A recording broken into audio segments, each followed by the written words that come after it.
तो चलिए दोस्तों, आज के वीडियो की शुरुआत करते हैं। और रेमंड इस कंपनी की यदि बात करें तो रेमंड लिमिटेड इस कंपनी के क्वार्टरली रिजल्ट आ चुके हैं। तो देख लेते हैं रिजल्ट कैसे आए हैं। तो यदि बात करें तो मतलब देख सकते हैं जो टोटल इनकम जो पिछले साल थी इसी क्वार्टर में वो थी 1,58,000। और जो इनकम पिछले क्वार्टर में आई थी वो थी 1,67,000। और जो इनकम अभी आई है इस क्वार्टर में वो है 1,84,000। तो मतलब देख सकते हैं इनकम में आप देखेंगे तो ग्रोथ हुई है। ईयरली भी अगर आप देखेंगे तो ग्रोथ है और क्वार्टरली भी अगर आप देखेंगे तो ग्रोथ है। तो ये एक अच्छी इंडिकेशन है कंपनी की इनकम में ग्रोथ हुई है। तो हमें देखने होंगे खर्चे। तो यदि अगर आप खर्चे भी देखेंगे तो देख सकते हैं जो पिछले साल खर्चे थे कंपनी के इसी क्वार्टर में वो थे 1,40,000। और जो खर्चे कंपनी के पिछले क्वार्टर में हुए थे वो थे 1,50,000।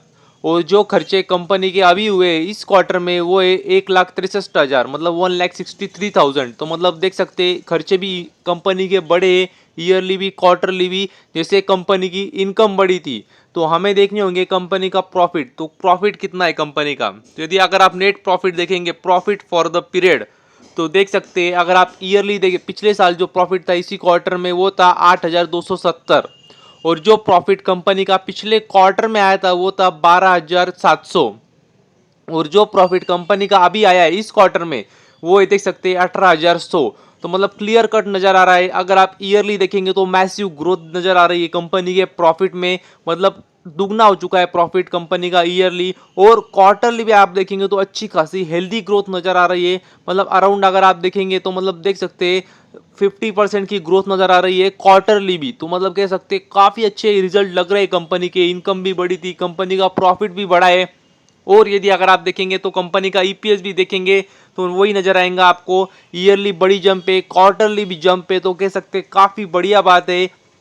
और आपको पता है कंपनी पिछले कुछ समय में काफी सुर्खियों में भी रही थी, क्योंकि कंपनी के मतलब जो ओनर है उन पे काफी मतलब इल्जाम लगाए गए थे। हालांकि वो जो भी मतलब जो थे उनके फैमिली पर्सनल डिस्प्यूट्स थे, लेकिन वो बात कंपनी तक आ गई थी। तो इसकी वजह से अगर आप देखेंगे तो कंपनी के शेयर प्राइस में काफी गिरावट भी हुई है टॉप लेवल से। हालांकि कंपनी के अगर आप देखेंगे तो पिछले कुछ समय में कंपनी ने अच्छे एक्वाजिशन भी किए और रिजल्ट भी कंपनी के अच्छे लग रहे हैं। उसके बावजूद अगर शेयर प्राइस में देखेंगे तो उछाल नहीं आई है, क्योंकि वही है क्या मतलब भले ही जो डिस्प्यूट है पर्सनल लेवल पे, लेकिन वो कंपनी के स्टेक तक आ चुके हैं। मतलब वो जो उनकी वाइफ है वो मतलब कह सकते हैं कंपनी का कुछ स्टेक मांग रही। तो मतलब वो काफ़ी कंपनी के लेवल पे आ चुकी, बात काफ़ी बड़ी हो चुकी है।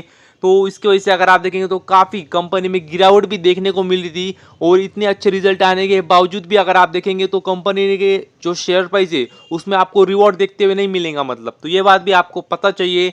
और यदि अगर आप सेगमेंटेड रेवेन्यू भी अगर आप देख लेंगे जिससे आपको अंदाजा आ जाएगा कि कंपनी किस किस सेगमेंट में काम करती है। मतलब काफ़ी लोगों को पता होगा टेक्सटाइल सेगमेंट में तो काम करती है, लेकिन उसके साथ ही अगर आप देखेंगे तो देख सकते हैं कंपनी केवल टेक्सटाइल सेगमेंट में नहीं है, कंपनी आपको रियल एस्टेट में भी दिखेंगी और एपरल में भी दिखेंगी। तो देख सकते हैं अगर आप देखेंगे तो सबसे ज़्यादा जो उनका जो मेन रेवेन्यू है, जहाँ से उनको सबसे ज़्यादा रेवेन्यू आता है, मेन सेगमेंट है वो टेक्सटाइल ही है। वहाँ से देख सकते हैं अगर आप देखेंगे तो ईयरली फ्लैट है, क्वार्टरली थोड़ी सी गिरावट हुई है रेवेन्यू में टेक्सटाइल से।